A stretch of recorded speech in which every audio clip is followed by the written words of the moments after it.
This sermon is from the series Esther, Trusting the Unseen God, preached at Crossway Church in Battleground, Washington. When have you had a hard time waiting for something important? Now, I will be the first to admit I am not good on patience. But when you have to sit there and wait for something, it can be hard. Maybe you're waiting, you remember waiting in a waiting room, waiting for your loved one to come out of surgery, knowing how they're going to be. Maybe you're waiting to see how you did on an important test, or to wait to see how your review is going to happen at work.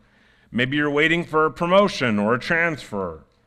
Maybe you're waiting for something relationally. You're waiting for a son or a daughter to come and make amends and to have a conversation with them and to be able to repair things. Maybe you're waiting for someone to date and you're just waiting for that right person. Let's admit, waiting isn't fun, and it can create kind of an internal anguish in us. Well, today we're going to continue our sermon series in the book of Esther. If you're newer here, we just like to preach through a book, and we have chosen to preach through the book of Esther, and we find ourselves in Esther 5. And we are going to look at the entire chapter, and we're kind of in a little bit of a waiting period. When we ended, things weren't very good. Haman had convinced the king to have an edict to basically wipe out the entire Jewish people. And in last week's chapter, we see that Mordecai and Esther, although Esther did it a little bit begrudgingly at first, but came around to see that God had put her in this spot, in her throne for a purpose, had a plan. And the plan was that they were going to have all the Jewish people pray and fast for 3 days, and then she was going to go before the king. Now, if you remember, she was actually putting her life at risk. If we've seen anything about the king Xerxes, is that he is a little bit impulsive. I mean, in chapter 1, the first thing that we saw him do is he got rid of a queen because she refused to come before him and show off her good looks to the people around him after he and his compadres had had a little too much to drink after many days of partying. And so we've also seen that he's impulsive of going in for Haman and just wiping out a group of people. And we know that Esther said it, that if she goes before the king and he is not favorable to her, that she not only risks the lives of the Jews, but her own life as well, because he could easily take her out, as that is the custom. And so, hopefully now, our waiting is going to be over. And we will turn to Esther 5, verses 1 through 8 is what I'm going to read at first, and then we'll look at the other section after that. On the third day, Esther put on her royal robes and stood in the inner court of the palace in front of the king's hall. And the king was sitting on his royal throne in the hall, facing the entrance. And when he saw Queen Esther standing in the court, he was pleased with her and held out to her the gold scepter that was in his hand. So Esther approached and touched the tip of the scepter. Then the king asked, "What is it, Queen Esther? What is your request? Even up to half the kingdom, it will be given to you." "If it pleases the king," replied Esther, "let the king, together with Haman, come today to a banquet I have prepared for him." "Bring Haman at once," the king said, "so that we may do what Esther asks." So the king and Haman went to the banquet Esther had prepared, and as they were drinking wine, the king asked Esther, "Now, what is your petition? It will be given you. What is your request? Even up to half the kingdom, it will be granted." Esther replied, "My petition and my request is this. If the king regards me with favor, and if it pleases the king to grant my petition and fulfill my request, let the king and Haman come tomorrow to the banquet, and I prepare for them, and then I will answer the king's question." Well, it's the moment we've been waiting for. What's going to happen? Last week, we wondered if Esther would have the courage to go before the king, and what we see here today is she does exactly that. You can only imagine what she's feeling as she's putting on her royal robes. Is this the last day that she's going to live? Is this the last day, at the very least, that she'll have this position of privilege, knowing that if the king looks at her unfavorably, he could either kill her or at the very least depose her like he did Vashti? We knew that both of those things are a really good possibility. And so Esther is sitting there, I'm sure, in a moment of wondering what's going to happen next. Now, it's interesting that it says that they put on her royal robes, and I think one of the reasons why she did it is because she wanted to remind everyone of her position as the queen. She was going to come forth in front of the king, and it's her way of not only reminding him, but the people around him of her royal status. It would remind him that he chose her to be his queen out of all the women in all of the kingdom. And so what we see here, though, is that her courage that she had started off with is building, and she actually follows through, and she does this. Now, it's interesting here that this is a monograph of the actual Persian ruler's throne room. It's a carving that's done, and you'll see the scepter is right there, and if you look behind him, there's also some people with some arrows and an axe.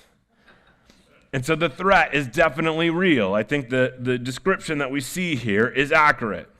Well, good news, right off the bat, what we see is that King Xerxes sees her, and rather than taking offense that somebody would go against his authority or do something that he didn't expect, it seems like he's been a little big on that with his ego. It's all about people obeying him. He has a disposition in which he invited her in to the room, the throne room, and offers to help. As a matter of fact, if we read it, it says, hey, I'll give you half your kingdom. Now, here we're at this moment of Esther fearing for her life, and the first words that the king mutters is, come in, and whatever your request is, it must be important because you just wouldn't show up in your royal robes for no reason. What is it? I will answer it. Now, the scholars debate about this phrase, I'll give you up to half the kingdom. Did he really mean it, or was it an idiom that was used just to say, whatever you're looking for, I'll try and help you out? But either way, what we're seeing is movement in a positive direction. Esther risked her life, the king welcomes her in, and what we see is the king is disposed to help her and invites to offer her help. Now, at this moment, I would think, man, could things have gotten any easier? I mean, this is like a fastball down the middle. This is an easy pitch. All Esther has to do is ask, and she's going to get what she wants. But it seems that Esther has a different plan. She's at work here. And rather than just laying out what her ultimate request is, which is to ask that he spare her people, instead, Esther asks that the king and Haman come to a banquet. Now, I want you to imagine what it would be like for Esther to have to invite the person who sent the edict to kill all your people and have dinner with them. That's not a dinner I would like to attend. That's not the person I would be excited to have come before me, but she does it. And again, what we see is that she invites them to the king and Haman to a banquet. Now, again, we see that the king comes, and after a bunch of wine, we see that he again offers the exact same question. Esther, I know that something is bothering you. You wouldn't have just come into my presence dressed in all your royal garb for nothing. So whatever it is, I will give you half the kingdom. Again, we sit here and we wonder, like, what is going on with Esther here? I mean, the king twice asks her what to do. Part of me wonders if it's like nerves, you know? I mean, is it nerves here that she's asking it? Is she like a teenage boy who is nervous about calling and asking out his first date? I can remember the first one I did. Thankfully, they didn't have caller ID back in that day. You know, I dialed a couple of numbers and then hung up before it got there, dialed all 9 and let it ring once, and then did it, and then a few minutes later finally got it all the way up, and boom, the person answered. Is this what's going on in Esther? I mean, is she just so nervous that she has a banquet and then kind of pushes it off? To be honest with you, I don't think that's what's going on at all. I think there's a cunningness to Esther. I think there's a wisdom to Esther. See, we've already seen that the king is impulsive. We've seen that the king will just do something without much thought. And so I think what she's doing is testing the king's motives. Okay, you saw me. You think highly of me, and you pretend that you'll do anything. I bring you to a banquet. I invite you to come there. You say again, whatever as you want. But that's all in the matter of the same day. Are you really disposed to do this big ask that I'm going to do to save my people? And so what you see is that she invites him to a second banquet.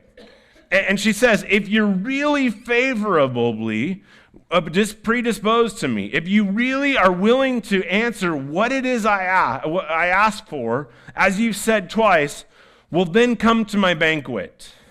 In some senses, it's a way for the king to get out of this. If he doesn't really want to do it, well, then he just doesn't show up, or he could decline the offer.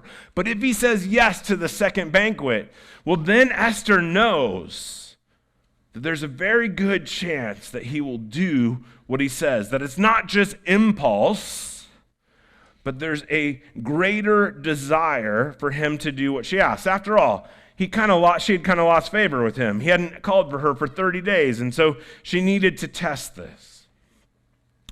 Well, I think this is important for us because it's a good reminder for us that we need to be wise in the way that we engage with others. There's a wisdom here in the way that Esther does it.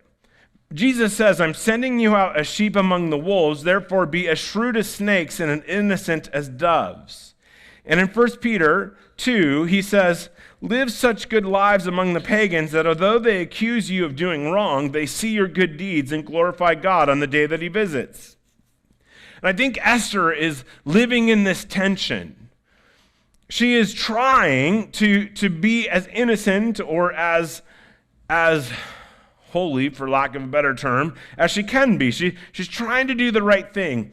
And she's trying to be honoring to the king, kind of sitting there and waiting, but she's also being cunning and shrewd. She's testing his true motives. Is this really a sincere request? Or is this just fueled by liquor and hormones and the impulsiveness of King Xerxes? And when we engage with people, Jesus says that we need to be the same way, that we need to do things like be kind to them, not be the calm and non-reactive presence, the listening ear, the helpful hand of all these in times of need. All of these things are kind of that being the innocent, being the good, the common good to people around us. But there's also a shrewdness, a cunningness that we can have. And I don't mean that in a bad way, but rather, Esther walked into the presence of the king and she invited him to these banquets. And we can be wise too as we engage with the people around us. We can ask really deep, piercing questions. And rather than just have surfacey conversations, we can even admit our own brokenness to people and admit things that we struggle with. And in doing so, we can show people both a fortitude of something that's different than the world around us, and also open the doors to maybe even sharing our faith through even the brokenness that we have or the way that we steer conversations, asking them about the way their life is going. It's not a malicious thing. It's not a terrible thing where we want to just kind of take advantage of people, but it's rather because we care about them that we want to live out the gospel, but we also want to be smart about how we engage in the gospel with them. And so I think that this tension that Esther lives in, this being wise and semi-direct, but yet kind of checking things out, is a good practice for us as we engage with the world around us as well. So that's where we sit, hoping that maybe we can have to be patient once again. Because guess what? It doesn't get wrapped up at the end of this chapter. We don't get to the second banquet. We don't get to find out what's going on. Instead, where the author of Esther takes us is to the evil villain, Haman. And what we're going to do in our next section is see a little bit more about him. And in fact, we're going to see his anger. Now, Haman went out on that day happy and in high spirits. But when he saw Mordecai at the king's gate and observed that he neither rose nor showed fear in his presence, he was filled with rage against Mordecai. Nevertheless, Haman restrained himself and went home. Calling together his friends and Zeresh, his wife, Haman boasted to them about his vast wealth, his many sons, and all the ways that the king had honored him, and how he had elevated him among all the other nobles and officials. And that's not all, Haman added. I am the only person that Queen Esther invited to accompany the king to the banquet she gave. And she has invited me along with the king tomorrow. But all this gives me no satisfaction as long as I see that Jew Mordecai sitting at the king's gate. But his wife Zeresh, and all her friends said to him, have a pole set up, reaching to the heights of 50 cubits, and ask the king in the morning to have Mordecai impaled on it, and then go with the king to the banquet and enjoy yourself. Now this suggestion delighted Haman, and he had a pole set up. Well, just when it thinks like things are going great and Esther's about ready to ask her question to the king before the banquet, what we see is the Haman's anger and his rage against Mordecai keeps on raging, and we're left with a cliffhanger. A pole is set up, and he wants to go before the banquet to kill Esther's adopted father, her cousin, Mordecai. And so we're going to have to wait and see. But there's some things that we have to notice in this passage that I think are important. And the first one is this, is that Haman is high on his own power and status. I mean, Esther 9 notes that he went out on that day happy and in high spirits. And I don't think he was just drunk on wine. I think he was drunk on his own pride and his own self-righteousness and his own sense of elevated status. Because that's all he highlights in the text later on. But it's amazing to see how he responds when there is one person. I mean, think about this. Haman is walking through the streets, and the king has said that everybody must bow down in front of him. And as he's walking, everybody is bowing down and honoring him. And you could easily see, well, there's 9,000 people, just for an instance, let's say. It's a parade. The harvest day is a battleground. And as he's walking through the parade, everybody but one person is bowing. You could think, wow, that's a pretty good number. That's 99.9%. But that's not what Haman focuses on. Haman sees that one person, Mordecai, and it ruins Haman's joy. We see it here. He says that he was filled with anger against Mordecai because he didn't rise and he didn't show him fear in his presence. Remember, Mordecai knows that Haman is the one who created the edict to eradicate all the Jews, and he knew that it was because of Mordecai's actions. And yet, what we see in this little line right here is that Mordecai actually believed what he said last chapter, that if God doesn't use Esther to save his people, ultimately he would save them through another means. That quiet confidence, that is what set Haman off. And so what we see is Mordecai's next step is when your ego is dented, well, bring in everybody who agrees with you. And so he calls in his wife and his friends to repair his dented ego. He starts off by trying to repair it himself and reminding them about his high status.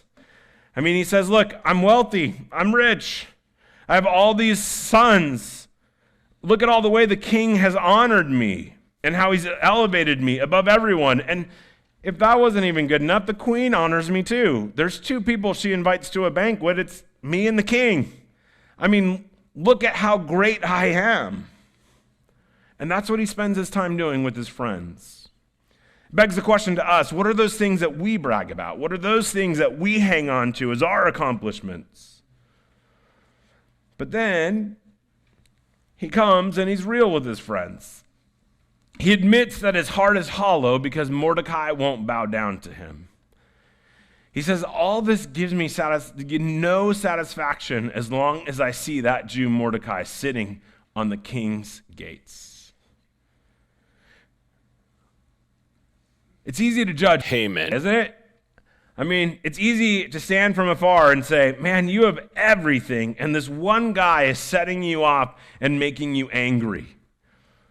But yet at the same time, when we look at a text like this of somebody who sees all these things that are going well, and all of a sudden there's this one thing that ruins his joy, If we think of it in that kind of a context, well, I don't know about you, but that hurts a little bit because that's a little bit more closer to my real life than I would care to admit. I love this quote by an author named Gavin Ortland in his book, Humility, the Joy of Self-Forgetfulness. He says, "Pride grumbles at everything, but humility can joyfully receive life as a gift." Haman could have easily looked at all the other people who were around him bowing down to him. He could have looked at his wealth. He could have looked at all these things, and it could have been perceived as a gift. But instead, the one thing that didn't go his way ruined his joy. And he says, my life is hollow. My life is empty until I get this. And again, here, I think if we think about it in terms of that, well, then that speaks to my own heart of what can easily happen there. Now, so the question that we can maybe ask about is, what do we grumble about? What are those things that steal our joy? What are those things that when we go through life and it seems like it's in a good place, just like this, have the ability to turn our mood 180 degrees? There's a deeper thing that's below the surface that we'll look at here in a second, and I think that's a question we got to ask ourselves. Hopefully, Haman forces us to do that. What is the deeper thing going below it? But before we do that, we'll see what not to do. Because his wife recommends that rather than dealing with what's going on deep within Haman's soul, why is it that one guy bothers you so much? What is it about him? Instead, she says, well, just deal with the surface issue. Go deal with it. You don't like this guy? He's ticking you off? Well, eliminate the 0.0001%. Then everybody will be on down to you. Just set up that poll. Tell the king to impale him. Or maybe even it could be crucifixion. That word is a little bit unclear. But get rid of him and make a spectacle so everybody knows that you are wealthy, you are powerful, and it's you and the king. You see how it feeds into this thing? Just get rid of the issue and show everybody else that everything that you just stated about yourself is true by getting rid of him. As I said, I think it's good for us to look at Haman. It's easy for us just to say, you know what? His character is so out there. I don't have that wealth. I don't have that power. Me and the President of the United States are not tight. We're not besties. He doesn't listen to me. So what does Haman have to do with me?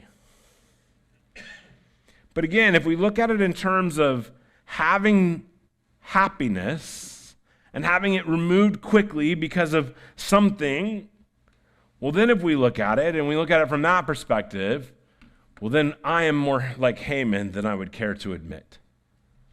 There are things that can control my heart, those things that I like to call as idols because I've been influenced by the work of Tim Keller and others, Paul David Tripp. But those things in our own heart that we look to that are often below the surface that we don't see or we don't take the time to examine, that can control our own hearts more than we care to admit. And so when we look at a guy like Haman, rather than dismissing him and saying, I don't want to be, I'm not like him at all, rather what we can do is let the scriptures be a mirror into our own souls and admit that I can be as fickle sometimes, that I can let certain things steal my own joy more than I care to admit. And so the question that we can ask ourselves is, what are those things that control me? And the way that we can get to it is some of those questions that I asked you. What is it that makes you grumble? What is it that makes you proudful? Because those things often show the things that are lurking behind our heart that want to control it more than we care to admit. I love this definition of idol. It's in your notes. So is the Gavin Ortland quote, by the way, if you have the sermon notes, either online or in our bulletin. But it says this: an idol is whatever you look at and say in your heart of hearts, if I have that, then I'll feel like my life has meaning and I'll know that I have value. And then I'll feel significant and secure. What does Haman say? Haman says, if everyone in the entire nation, not a single person, bow down and worships me and gives me the proper honor and respect, well, then I'll be happy. Now, I look at that and go, you're ridiculous, man. I mean, you have 99.99999% of the people who are bowing down to you. You have the great wealth. You have the seat of honor next to the king. You're second in command, and you're going to get stuck on one person? That one person's lack of honor is going to steal your joy? But see, Haman's not happy until he gets everyone. Because that one person who doesn't show him the respect or the honor that he speaks is that voice inside of his head that says, you don't really measure up. And so what does he want to do? He wants to eradicate it. Rather than embracing kind of the hurt and acknowledging it, to admit that maybe he's put more stock on all of this than he would care to admit, he just gets rid of the nuisance for now. But here's the thing about idols. They always pop up. If it isn't Mordecai, somebody else will give him a different look and set him off. And the same thing is true for us. If we just deal with the surfacey issues, if we just try and make our life comfortable, or if we just get into another relationship and we feel that feeling right off the bat, that kind of infatuation phase where it seems like if we think that we can just get the applause of one more person, whether it be our parent or our spouse or our loved ones, then we'll feel better about ourselves. The fact of the matter is that our life will never be completely comfortable. Matter of fact, Jesus says the opposite. That we're going to have to pick up our cross and follow him. And there will be pain and there will be suffering. We know that our relationships will never be what they are supposed to be. Why? Because every relationship is full of two broken people. Them and me. And we will never get the ultimate applause from other people. Because living up to other people's standards is this thing that we'll never, ever achieve. And so I think even this little glimpse of Haman reminds us of this truth.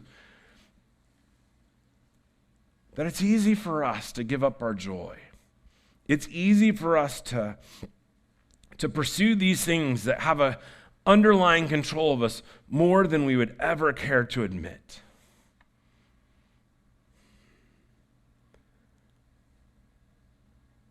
But there is also a powerful statement that I think we see here.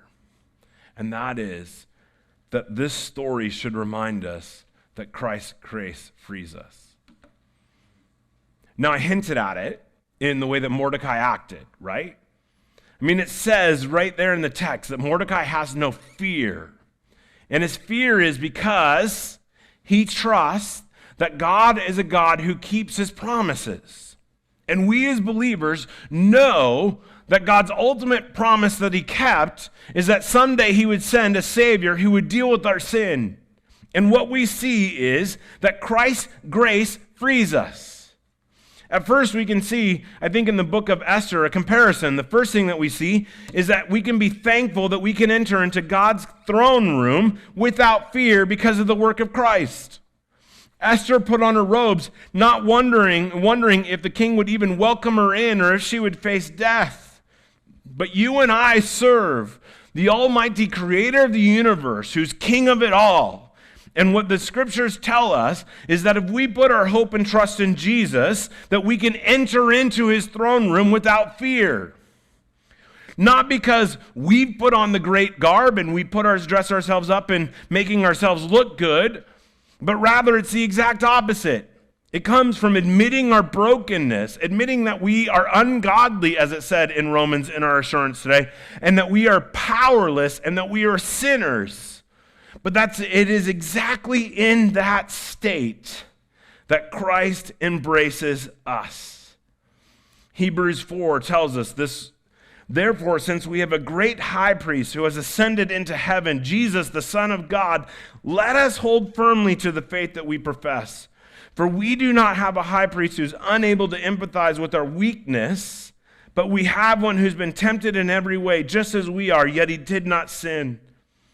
Now let us then approach God's throne of grace with confidence, so that we may receive mercy and find grace to help us in our time of need.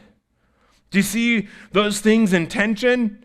It is that we are weak and that we are tempted and that we often give in to these things.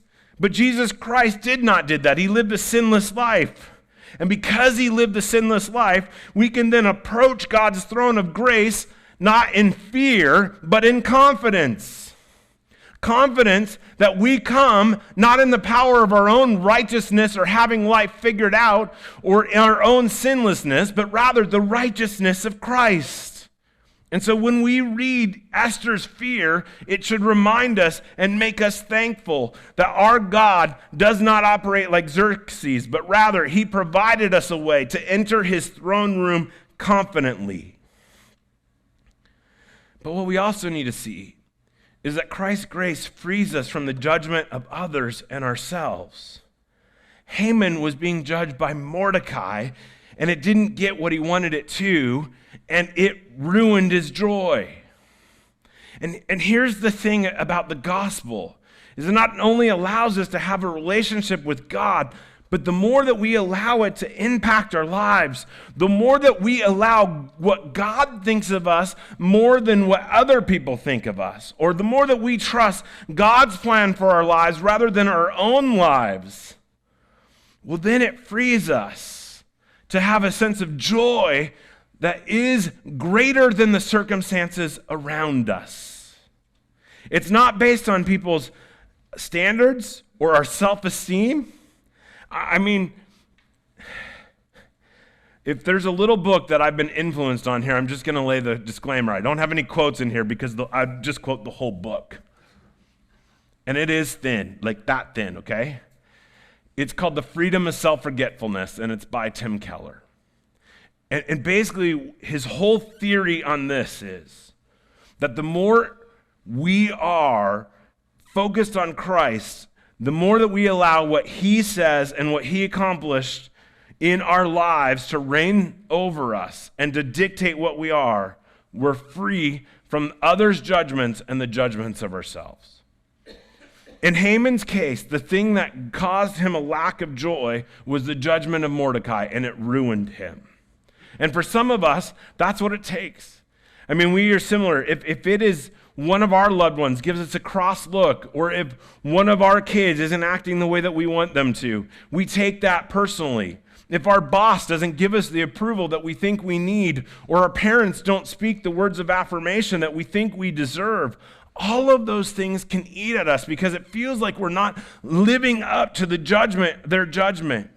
And for some of us, it's not the judgment of others, it's our own judgment that eats us alive. We think that we need to live a certain way, and when we don't and we measure up, we feel the weight of this. But the Apostle Paul talks about a life that's so gripped by the gospel that he's freed from those things. In 1 Corinthians 4, verse 2 through 4, he says, "Now it is required that those who've been given a trust must prove faithful. But I care very little if I'm judged by you or any human court. Indeed, I don't even judge myself because my conscience is clear, but that does not make me innocent. It is the Lord who judges me." And here's the truth of the gospel.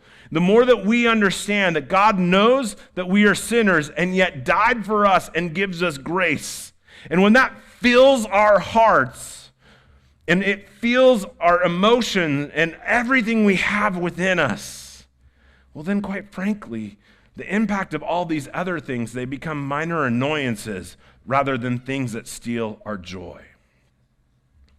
I mean, here's the trick. We give power to people more than we care to admit.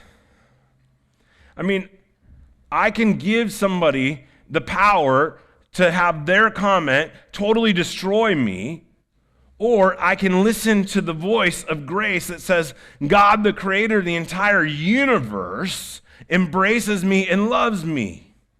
Now, it doesn't mean that I still don't live the holy life. We saw that in the book of Esther. But this knowing that there's the tension of my sin and God's embrace frees me, because it's his voice that I listen to the loudest.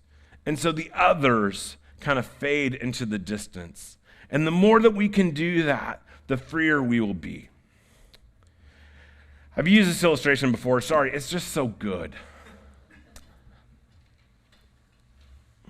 But when I did teach one to lead one over at Battleground Public School for, 5 or 6 years, we played this game called The Voice of Truth. And in it, we set up this thing. We got somebody, we put a blindfold on them, we spun them around, put them in a corner, let them get a little undizzy after that. And then what we did is we created an obstacle path around them. And they had to try and make it from one corner to the next, but here's the trick. One person was tasked with telling them the correct directions. Head left, head straight, head right. Now, half the time they had to go, okay, it's from your perspective, not mine. That was the tricky part.